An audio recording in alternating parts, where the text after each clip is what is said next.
Doctor Tanveer Qasim صاحب، مجھے جاننا آپ سے یہ ہے کہ آج کا نوجوان، آج کا جو آپ کے سننے والے ہیں، جاننے والے ہیں، انہیں کیا میسیج آپ ڈیلیور کریں گے آج کے دن کی مناسبت سے؟ کیا بتائیں گے؟ آپ کی تحقیقات، آپ نے جتنا شب و روز ریاضت کی اس پہ اور سمجھا چیزوں کو، اور وہ ایسے ڈاٹس جو یونٹی کی طرف، اتحاد کی طرف، دلوں میں محبت کی طرف، قرب کی طرف لے کے جائیں، وہ کیا ہیں؟ بسم اللہ الرحمن الرحیم. بہت شکریہ. الیوم اکملت لکم دینکم واتممت علیکم نعمتی ورضیت لکم الاسلام دینا. قرآن مجید کی آیت خطبہ حجۃ الوداع کے موقع پہ نبی علیہ السلام نے ارشاد فرمایا کہ آج کے دن ہم نے ہمارا دین مکمل کر دیا ہے اور اسلام کو بطور دین پسند فرمایا ہے. دین کی کاملیت کا اعلان ہو چکا تھا اور قرآن کی حفاظت کا بھی اعلان ہو چکا تھا. انا نحن نزلنا الذکر و انا لہ لحافظون. اس کا مطلب یہ ہے کہ دین محفوظ ہے، دین کامل ہے. نبی علیہ السلام کی زندگی میں دین کی کاملیت کا اعلان ہو گیا. اس کے بعد آپ صلی اللہ علیہ وسلم کی اس دنیا سے رحلت فرما جانے کے بعد ایک تاریخ اسلام کا دور شروع ہوتا ہے. اس تاریخ اسلام میں بڑے ہی تلخ واقعات ہمارے سامنے موجود ہیں. وہ جنگوں کی صورت میں بھی ہیں، تصادم کی صورت میں بھی ہیں، اختلافات کی صورت میں بھی ہیں، وہ شہادت عمر کی صورت میں بھی ہیں، وہ شہادت عثمان کی صورت میں بھی ہیں، وہ شہادت علی کی صورت میں بھی ہیں. اور سب سے دردناک اور سب سے تلخ اور سب سے ایک ظالمانہ جو واقعہ ہوا کربلا کے اندر، یہ تاریخ کا اندوناک واقعہ ہے. اب بنیادی سوال یہ ہے کہ آج کے مسلمان کو اپنی زندگی کو اسوہ رسول کی روشنی میں یا اسوہ صحابہ کی روشنی میں یا اسوہ اہل بیت کی روشنی میں جو زندگی گزارنے کا اسلوب ہے، اس کا ایک طریقہ کار، اس کا ایک میکانزم تیار کرنا چاہیے. وہ کیا ہے؟ اس کی بنیادیں دو ہیں، قرآن اور سنت.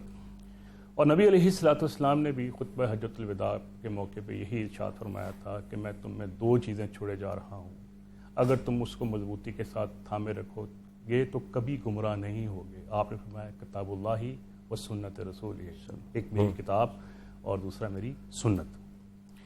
اب جہاں تک اس بات کا تعلق ہے کہ اہل بیت کی قربانیاں اور اہل بیت کی شہادتیں، دنیا کا کوئی کلمہ گو شخص ایسا نہیں ہے جو اس واقعے کو سن کے اور پڑھ کے اس کے آنسو نہیں نکل آتے. اس کا دل جو ہے وہ پھٹ نہیں جاتا. اللہ اکبر، اللہ اکبر.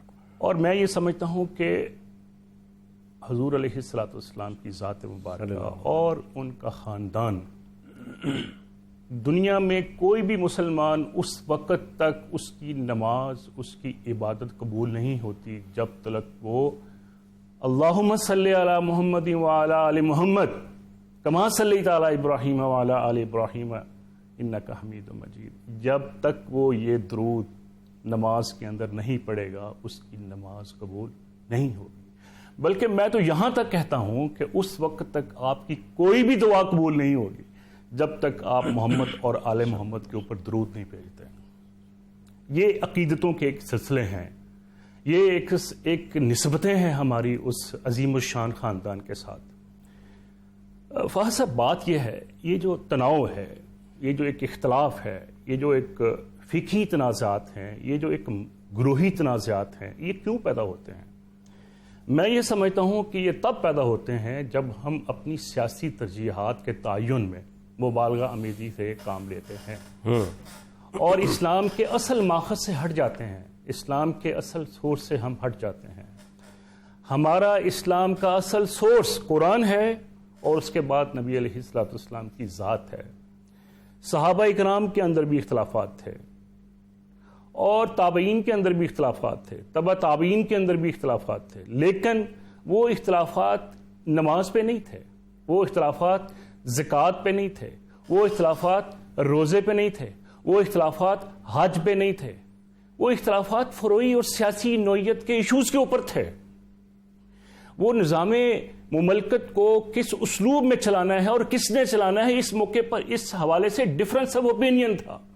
بدقسمتی سے بعض اس وقت بھی اسلام دشمن عناصر نے ان خلفۂ راشدین کے ادوار میں اور بعد میں ہمارے مقدس جتنے بھی شخصیات گزری ہیں ان کے اندر گھس کے انہوں نے ان کے اندر اختلافات ڈالنے کی کوشش کی، اور سب سے بڑھ کر جو سازش اس دور اول سے چلی آ رہی ہے اس کا سب سے بڑا جو سلسلہ ہے وہ یہود سے شروع ہوتا ہے۔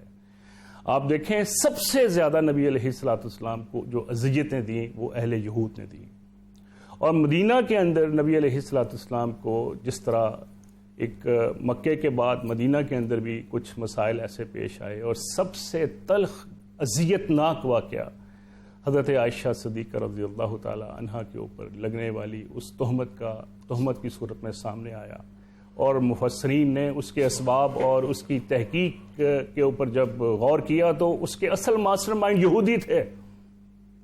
انہوں نے جب یہ دیکھا کہ ہم مسلمانوں کو میدان جنگ میں اور افرادی قوت کے اعتبار سے ہم شکست دینے میں ناکام ہو گئے ہیں، غزوہ احزاب بھی ہو چکا ہے، جنگ خندق بھی ہو چکی ہے، اب ان کے پاس صرف ایک ویپن تھا جس کو آپ کہہ سکتے ہیں کہ اخلاقی ویپن تھا۔ یہ سب سے ایک بدترین ویپن ہوتا ہے دنیا کی تاریخ میں، اور یاد رکھیں کہ سب سے بڑی وار تہذیب کی وار ہوتی ہے، سب سے بڑی وار آف سیولائزیشن ہوتی ہے۔ بارود کی جنگ اور توپوں کی جنگ اتنی خطرناک نہیں ہوتی جتنی خطرناک جنگ تہذیب کی جنگ ہوتی ہے، اور شہدائے اہل بیت نے اسلام کی تہذیب کو بچانے کے لیے، اسلام کے روشن اصولوں کو بچانے کے لیے، اور اسلام کے ان سنہری اصولوں کو بچانے کے لیے حضرت حسین علیہ السلام اور ان کے دیگر جو جانسار ساتھی تھے ان کی جو قربانیاں تھیں، ان قربانیوں کو محض آپ اس بنیاد پہ تعویلات کر کے اس کی اہمیت کو کم کرنے کی کوشش کرتے ہیں۔ میں بات تھوڑی سی ایک ہٹ کے کرنا چاہ رہا ہوں، بہت سارے لوگ جو ہے نا وہ اس میں تعویلات تلاش کرتے ہیں۔ میں تو کہتا ہوں کہ یار آپ کو شرم آنی چاہیے۔ آپ دیکھیں کتنی مظلومانہ شہادت ہوئی ہے حضرت حسین علیہ السلام کی، ان کے دانتوں کو توڑا گیا، ان کے چہروں کے تشدد کا نشانہ، وہ دانت، وہ چہرے، وہ ہونٹ جس پہ آقا علیہ الصلوۃ والسلام بوسہ لیا کرتے تھے، بوسہ لیا کرتے تھے، وہ ہاتھ جو نبی علیہ الصلوۃ والسلام کے ہاتھوں کے ساتھ مل کے پیار، محبت اور عقیدت کے اندر جھوم جایا کرتے تھے، اور وہ حسین جو نبی علیہ الصلوۃ والسلام کی کمر مبارک پہ اوپر نماز کے دوران چڑھ جایا کرتے تھے، اور آپ اس کی محبت میں اپنے اس سجدے کو طویل کر لیا کرتے تھے۔ آپ تصور کریں کہ نبی علیہ الصلوۃ والسلام زندہ ہوتے اور حضرت حسین کا لاشا نبی علیہ الصلوۃ والسلام کے گھر میں آتا تو آپ کی کیا کیفیت ہوتی۔ ابراہیم تو معصوم تھے، ان کی تدفین کے اور ان کی وفات کے موقع پہ نبی علیہ الصلوۃ والسلام کی جو آنسوں کی لڑی، آنسو بہ رہے ہیں، رک نہیں رہے۔ لہٰذا میری گزارش یہ ہے کہ ہمارے تاریخ کے معاملات میں ہمیں اتنا تناؤ نہیں پیدا کرنا چاہیے، ہمیں اہل بیت کی فضیلتوں کا اعتراف کرنا چاہیے، ہمیں نبی علیہ الصلوۃ والسلام کے خاندان کی عظمت اور اس کی قربانیوں کا اعتراف کرنا چاہیے۔ سیاسی اختلاف رائے ہو سکتا ہے، ڈفرنس آف اوپینین ہو سکتی ہے، بہت خوبصورت بات، لیکن بات یہ ہے وہ فضائل کہاں لے کے جائیں گے؟ ٹھیک ہے کہ نبی علیہ الصلوۃ والسلام نے فرمایا میں حسین سے محبت کرتا ہوں، اور جو حسین سے محبت کرتا ہے وہ مجھ سے محبت کرتا ہے، اور جو مجھ سے محبت کرتا ہے وہ اللہ سے محبت کرتا ہے۔ قرآن کیا کہتا ہے؟ قل ان کنتم تحبون اللہ فاتبعونی یحببکم اللہ، کہ اے نبی آپ ان سے کہہ دیجئے کہ اگر یہ مجھ سے محبت کرنا چاہتے ہیں پہلے یہ تجھ سے محبت کریں۔ آج میں یہ اعلان کرنا چاہتا ہوں آپ کے اس پروگرام کی مناسبت سے، جو حسین سے محبت نہیں کرتا وہ نبی سے محبت نہیں کرتا، اور جو نبی سے محبت نہیں کرتا وہ اللہ سے محبت نہیں کرتا۔ اور آخری بات میں یہ کروں گا کہ ماضی کے یزیدوں کو للکارنا بڑا آسان ہے۔ اگر کوئی اپنے آپ کو حسینی ثابت کرنا چاہتا ہے، آج وقت کے یزیدوں کو للکارنے کی اپنے اندر ہمت اور جرأت۔ بہت خوبصورت بات۔